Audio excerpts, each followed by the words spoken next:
Hey guys, you're watching the Life of Jesus YouTube channel. I'm Nikola Dimitrov. We are in the series of developing a biblical character. Now this is not something that gets overnight in our life. This is not something that you just receive supernaturally from above. This is not something that drops on you and you have character from that day forward.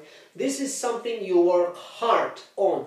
This is something you develop through prayer, through looking at the Lord's glory, through looking at His image, through looking and cooperating with His Spirit in different situations and circumstances to act the proper way, to do the right thing, to say the thing you have to say, and to be basically the new creation that the Lord has created you to be. This is character. Now, at the time of the writing of the New Testament, there was a very famous school of thought, that of Aristotle, and he would also think considerably much in the area of developing a character.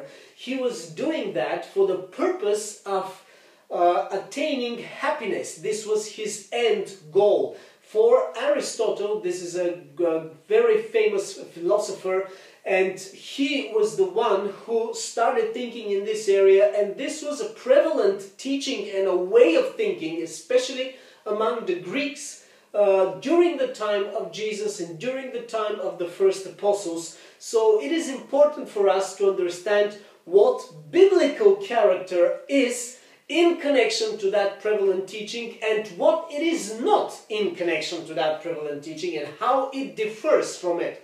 So in Aristotle's mind, the best thing and the most important thing was to attain happiness, to attain a state where a person is satisfied with his life. And he would do that by doing basically three things. So he would first have to find the goal, which the goal for Aristotle was this, to be happy, to be fulfilled, to be an accomplished person. Second, you have to figure out what steps will lead you to that goal. So the goal is happiness. How can you be happy? What steps can you take for you to be able to have that happiness? And third, you have to make those steps something that becomes a second nature in your life. That means you would have to follow these steps over and over and over and over until you accomplish happiness, because if you do the right steps, you will accomplish happiness. And on a very basic human level, this theory is alright, because, everybody that has a certain goal and they have the right steps to it, and they continue to do those steps for as long as they need to, finally they will reach their goal. This is true even for the world and even for the demonic, because the Bible says in Genesis chapter 11, when the Lord came down to see the people that were building the Tower of Babel, that which is Babylon, he would say the same thing. Now they are gathered together and they are of one mind, and whatever they set their mind to do, they will do it.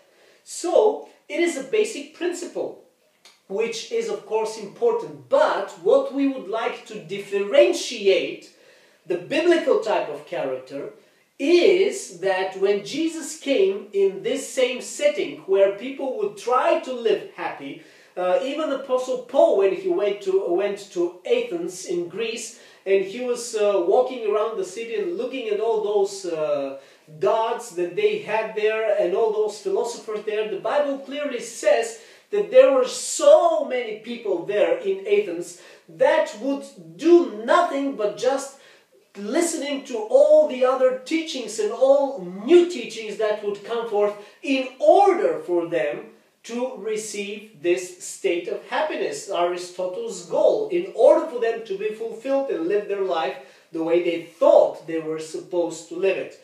But the early apostles and Jesus added the divine part into God's character, into the character we are supposed to build, because Aristotle's plan did not involve divine characters. Aristotle's plan to be happy involved several virtues, and these virtues are actually four principal virtues. This is courage, this is justice, this is prudence, and this is temperance. So if a guy would be able to develop those in themselves, they would attain the happiness that Aristotle was teaching about. But we come to Jesus and the first apostles and we see totally different thing when we speak about character.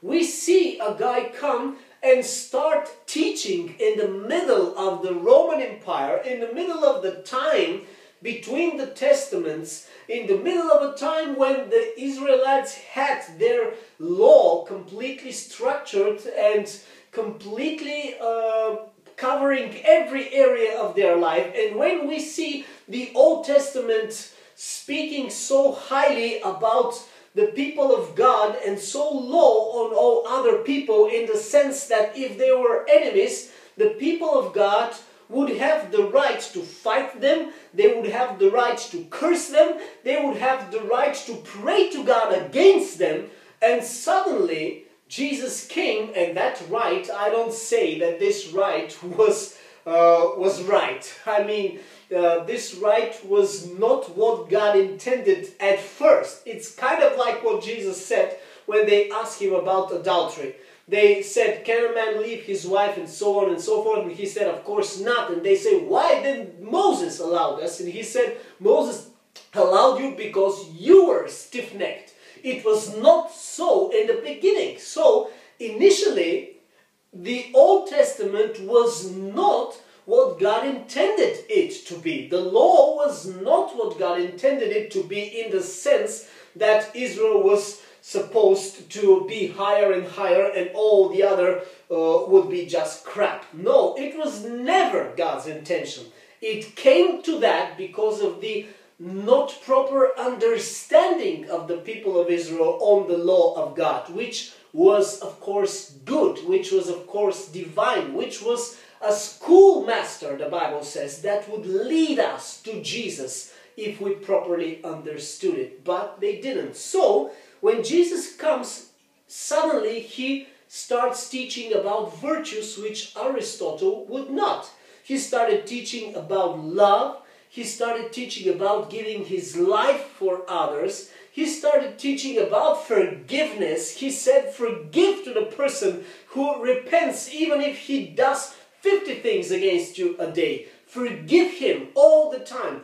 He was speaking about humility. He was speaking about kindness. He was speaking about if somebody makes you go 1 mile, you go 2 with him. If you have 2 shirts, give 1 to the other person that doesn't have any. If you are this or that, you be another kind of person. You be another kind of being. You put on God's character. You think about what's above.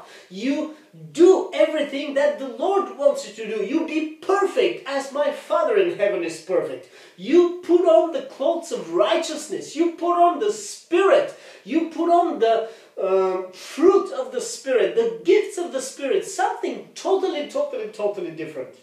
He even said in 1 Corinthians chapter 13 through Apostle Paul that even if you have the greatest faith to move mountains, and even if you give your whole life to charity or to do things like that, even if you do great and mighty things, still if you don't have love, you are not just a good person like Aristotle would classify you. You are not just receiving happiness for yourself. No, 1 Corinthians 13 says you are nothing. Unless you have love, you are nothing. Zero, nada, zip. You just have nothing and are nothing. So, we are talking here about a different kind of character. We are talking not about putting on something to deceive others. We are talking about taking something in yourself, and then out of the abundance of the heart, your mouth will speak, your hands will do, your feet will go, and your whole life will be a transformation in the life of others. Amen. This is what we're talking about when we talk about character. God bless you. I will see you in the next video in this series. Bye-bye.